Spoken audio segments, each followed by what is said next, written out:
Okay, imagine that we're living in the mid-1600s.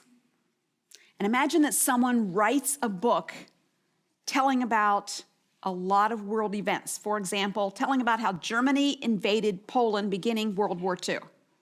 Telling about the Holocaust, the Arab-Israeli War of 1948, the assassination of President John Kennedy, the fall of the Berlin Wall, the Rwandan genocide, the Iran-Iraq war, the worldwide pandemic of 2020.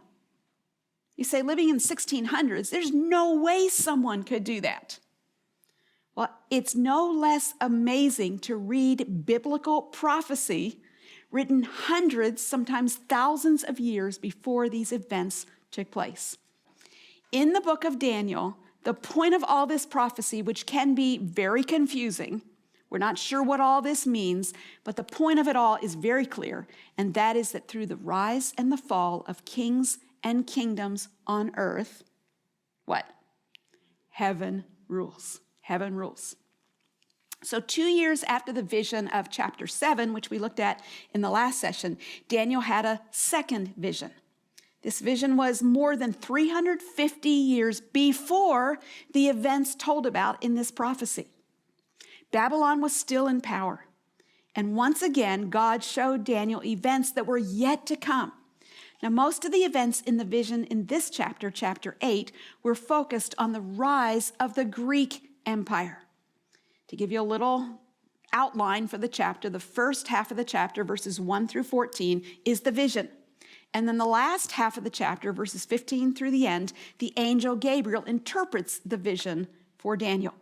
So let's begin reading in Daniel chapter 8, just keeping in mind that what was in this vision was not to take place for some 350 years.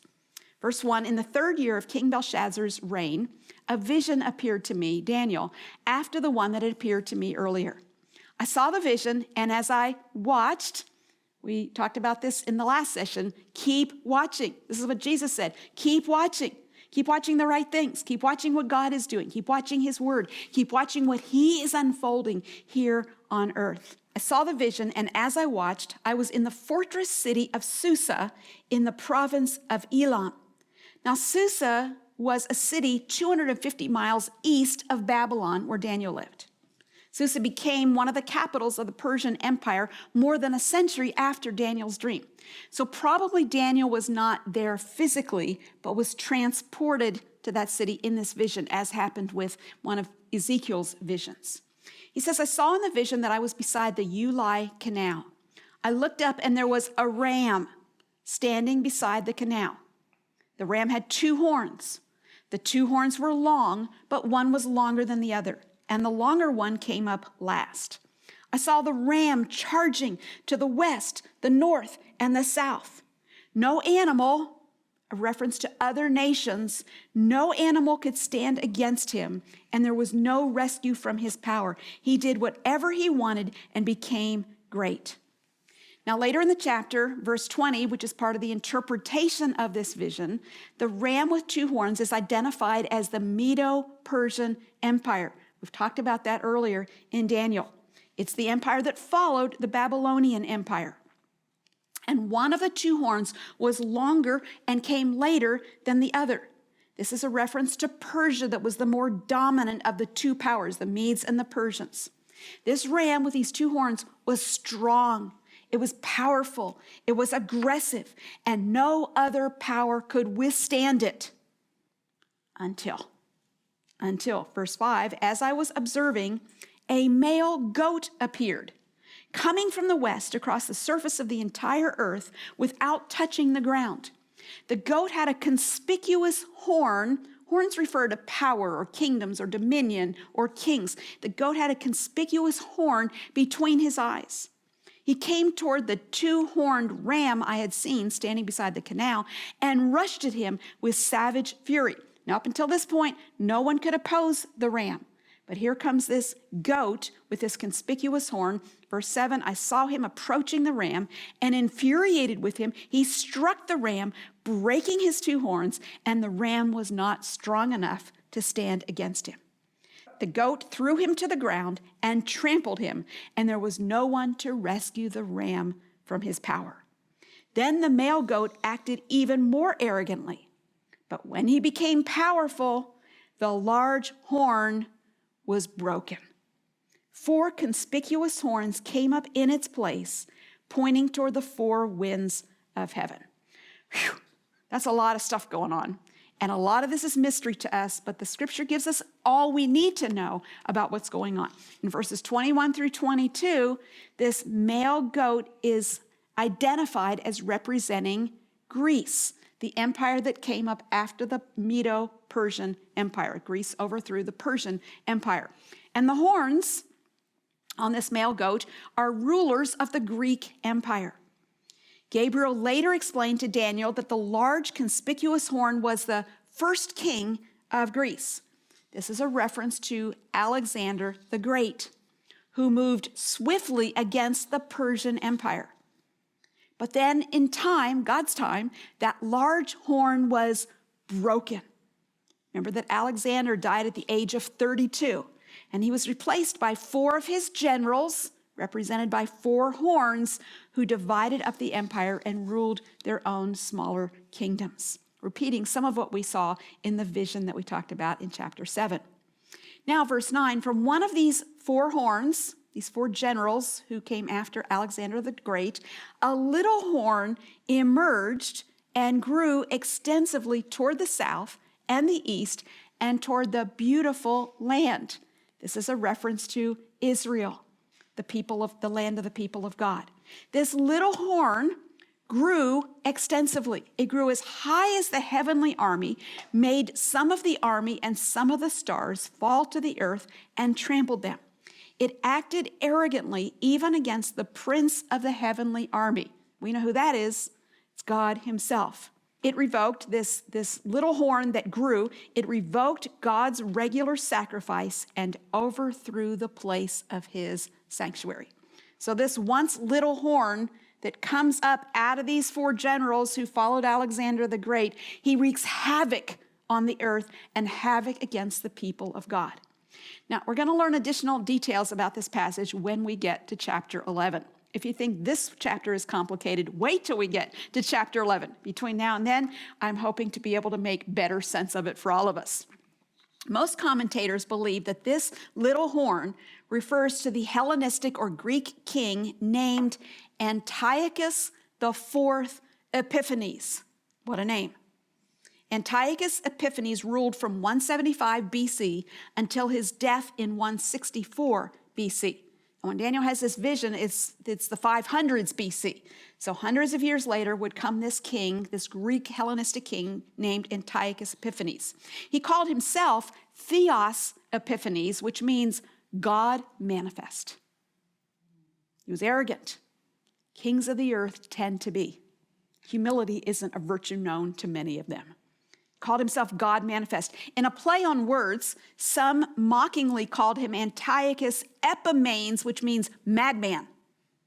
The Jews called him the wicked one because of his erratic, cruel behavior and his mental instability. This little horn, once little, became great, became proud. This king humiliated and trampled on rulers and on God's people. The stars that he trampled refer to rulers and the people of God. He hated the Jews. Antiochus Epiphanes hated the Jews. By some estimates, he was behind the murder of more than 100,000 Jews. In 168 BC, he invaded Jerusalem. He desecrated the temple of God by setting up an idol of the Greek god Zeus. Then he offered a pig as a sacrifice in the temple and stopped temple sacrifices in Jerusalem. His goal is clear in verse 25, later in the chapter, was to dethrone God himself. Verse 12, in the rebellion, the army was given up to this horn together with the regular sacrifice. This horn did horrible things to the people of God. Now that term, in the rebellion, some of your translations will say because of transgression. Because of transgression. The reign of terror brought on by Antiochus Epiphanes was God's way of disciplining his people for their sin and their rebellion against him.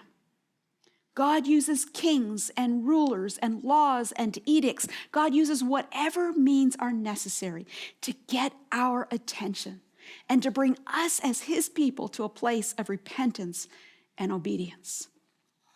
Verse 12 goes on to say that horn, Antiochus, threw truth to the ground and was successful in what it did.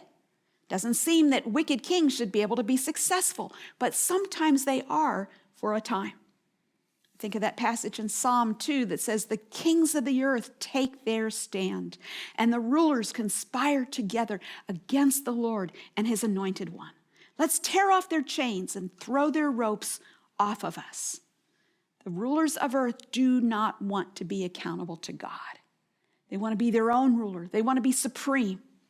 These rulers traffic in lies. He threw truth to the ground.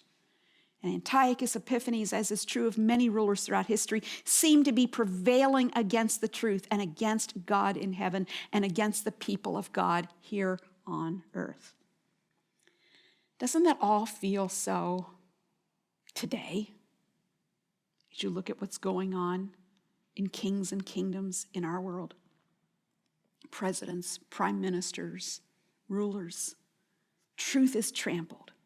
And it seems like these wicked leaders and rulers are successful in what they do. They get the most votes. They get the agreement of the people.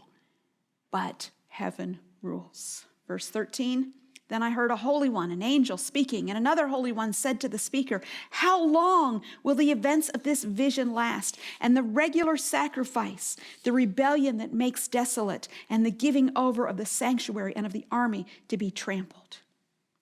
The angels were concerned. So they asked each other, how long will this go on? Some things only God knows, not even his angels. How long will the holy things of God be profaned? You find yourself wondering that today? How long, Lord? How long will your people suffer? How long will the wicked prevail? How long will truth be trampled? Well, verse 14 reminds us that the antagonism of earthly powers against God will not last forever. Verse 14, he said to me, for 2,300 evenings and mornings, just a little over 6 years, then the sanctuary will be restored. God knows exactly how long. Each king, each ruler, each reign, each empire, how long they will reign.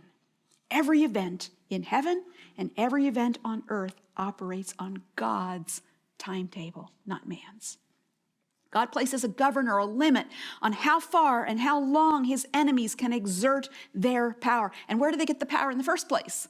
Remember, it's given to them by God. And God promises that at the end of this appointed time, the sanctuary will be restored. Your translation may say the sanctuary will be cleansed. There is an end to the foolishness and the tyranny of all that is anti-God. And that which has been trampled and violated will be restored. Heaven rules. Verse 15, while I, Daniel, was watching the vision and trying to understand it, there he is watching, trying to understand.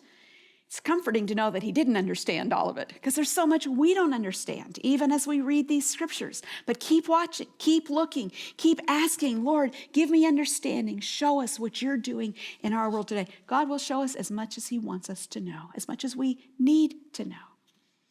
Well, while I was watching and trying to understand this vision, there stood before me someone who appeared to be a man. I heard a human voice calling from the middle of the Ulai, Gabriel. First mention of that angel in this book. Gabriel, explain the vision to this man. So he approached where I was standing. When he came near, I was terrified and fell face down. When you're visited by an angel, you don't laugh, you don't have a party, you fall face down. These are mighty creatures. Daniel was intensely concerned about the meaning and the implications of these visions. And though he lived in Babylon, he was one of God's holy ones. He belonged to a different kingdom, and his heart was fixed on heaven. His heart was tethered to the Most High God. He could not be apathetic about these battles being waged on earth and in heaven above. Daniel was no casual observer of the unfolding events of history. Sometimes we feel like, let's just hide our heads in the sand until the storm passes over. Let's just, hunker down in our little Christian conclaves and just wait till the storm passes. Now, there's a place of security under the wings of God. There's a shelter that he provides for us. But as God's holy ones, we care deeply about what is going on, about the enemies of God who are exerting their power and trying to bring God down. Daniel cared deeply. And this caring heart is going to be seen in a beautiful way in his earnest prayer when we get to chapter 9 in the next session. Son of man, he said to me, understand that the vision refers to the time of the end. While he was speaking to me, I fell into a deep sleep with my face to the ground. Then he touched me, made me stand up, and said, I am here to tell you what will happen at the conclusion of the time of wrath, because it refers to the appointed time of the end. We see in this passage and throughout Scripture God's control, God's sovereignty over time. And we see that there will be an end to time. The time of tribulation, the time of wrath will come to an end. And God has appointed when that will be. Kings don't determine that. Elections don't determine that. God determines when the time will come for things to change. So the angel explained to Daniel the things he had seen, things that would happen at the appointed time. Still hundreds of years out as Daniel was talking with this angel.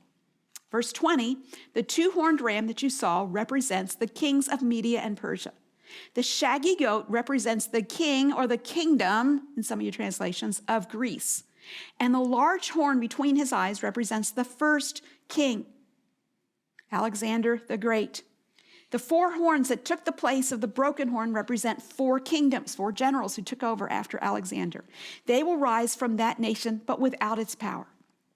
Now, the description that follows after beginning in verse 23 has two kinds of fulfillment, as is true in many cases with prophecy. It has a near historical fulfillment in view that is going to be about the reign of Antiochus Epiphanes, one of these Greek kings. But as I said is often the case in prophecy, it also has a far view, an eschatological fulfillment, which will be fulfilled in the Antichrist. Antiochus was a type, a figure of the Antichrist, who will be like Antiochus in many ways, but even more powerful and more evil at the end of time, leading to the return of Christ. So what we're going to read here, beginning in verse 23, it has a near fulfillment, near being a few hundred years, in Antiochus, and a far fulfillment yet to come in the Antichrist. Verse 23, near the end of their kingdoms, that's encouraging. Their kingdoms will end. When the rebels have reached the full measure of their sin, a ruthless king, skilled in intrigue, will come to the throne. His power will be great, but it will not be his own. He will cause outrageous destruction and succeed in whatever he does. He will destroy the powerful along with the holy people. Both Antiochus in past history and the coming Antichrist will persecute the people of God, the holy people. Verse 25, he will cause deceit to prosper. He will be a liar. And who is the father of all lies? These will be these kings, these rulers, this Antiochus, this Antichrist will be dispatched by Satan himself. They will be under his power and his authority. He will cause deceit to prosper through his cunning and by his influence. And in his own mind, he will exalt himself. He will destroy many in a time of peace. He will even stand against the prince of princes. You see, Antiochus back then and Antichrist in days to come, these kings, these rulers hate God's people because they hate God. And their way of getting at God is to get at God's people. He will even stand against the prince of princes. But then look at the end of verse 25. Yet he will be broken, not by human hands. Okay, what's the summary here? Various kings will rise and fall. And in God's time, all of their kingdoms will come to an end. And then another final ruthless king will come to the throne. He will wield great power, but it will not be his own power, because ultimately all power is delegated from God. This ruler will be deceitful, he will be dangerous, he will be destructive, and he will be arrogant, self-exalting. Exactly the opposite of the God in heaven who gives him breath and whose power he is resisting. He doesn't realize this is a losing battle. He will be broken not by human hands. He will be struck down by God himself. We know that Antiochus died of disease, and the Antichrist will be struck down according to Revelation 19, verse 20. Antichrist will be struck down by Christ himself, by his sword.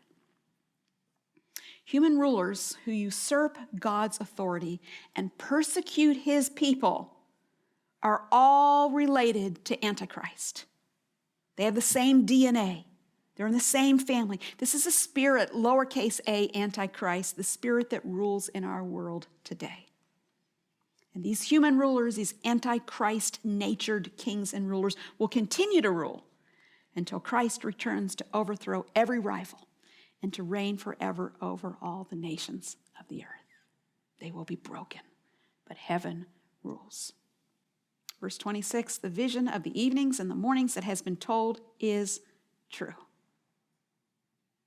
These ungodly kings and rulers, they hate the truth. They trample the truth. But what you have seen, it is true. Now you are to seal up the vision, the angel says to Daniel, because it refers to many days in the future. As we said, this detailed prophecy was written 350 years before it was fulfilled by wicked Antiochus. And it reminds us that God not only knows what's going to happen in the future, God determines what is going to happen in the future. Verse 27, I, Daniel, was overcome and lay sick for days. Then I got up and went about the king's business. I was greatly disturbed by the vision and could not understand it. God's providences in our world can be hard to face and hard to understand. In the wake of all these revelations, Daniel's strength was sapped. But he didn't allow himself to become paralyzed by the overwhelming vision. Nor did he become obsessed with trying to figure out more than what God had revealed to him. So what did he do?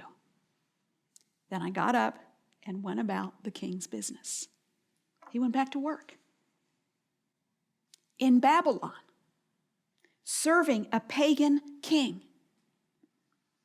He carried a heavy burden as he went to work based on all that he had seen and heard. But he knew that all this here and now was only temporary, and that Babylon and the Medo-Persian Empire to come, and the Greek Empire to come after that, and the Roman Empire to come after that, and wicked King Antiochus Epiphanes who would desecrate the temple and the temple sacrifices, all of this yet to come would eventually crumble and come to nothing. So in the meantime, he faithfully went about the work that God had given him to do in the king's service, knowing that ultimately he was serving the King of heaven. We live in a broken, fallen, very messed up world. And we work in human systems that seem so powerful, seem so anti-Christ. But all those systems are destined to fail and fall. One day, we see deeply disturbing things going on around us. And I'm not even taking the time to mention some of these news items because you know what they are. And whatever I say today, it's going to be something different by the time this recording airs. But you listen to the news and you get a pit in your stomach. It's so deeply disturbing. And sometimes we feel overwhelmed and sick about it all. But we've been placed here by God in this time and in this place. And we are to serve wherever he has put us, while at the same time keeping our hearts firmly planted in his eternal kingdom. Living with hope. How do we have hope? Because we know that the purposes and promises of God will be fulfilled. Some of you know that I've been journaling through the Bible over the last several years, and sometimes when I get to a chapter like this, I'll just write a brief overview in just a few words of what that chapter says as I've been meditating on it. Let me read to you the overview that I wrote in my journal when I got to the end of Daniel chapter 8. Powerful rulers, aggressive, arrogant, truth trampled, lies prevail, saints persecuted, sanctuary profaned. How long? God knows. Evildoers overthrown, sanctuary restored. God wins. The end. Heaven rules forever.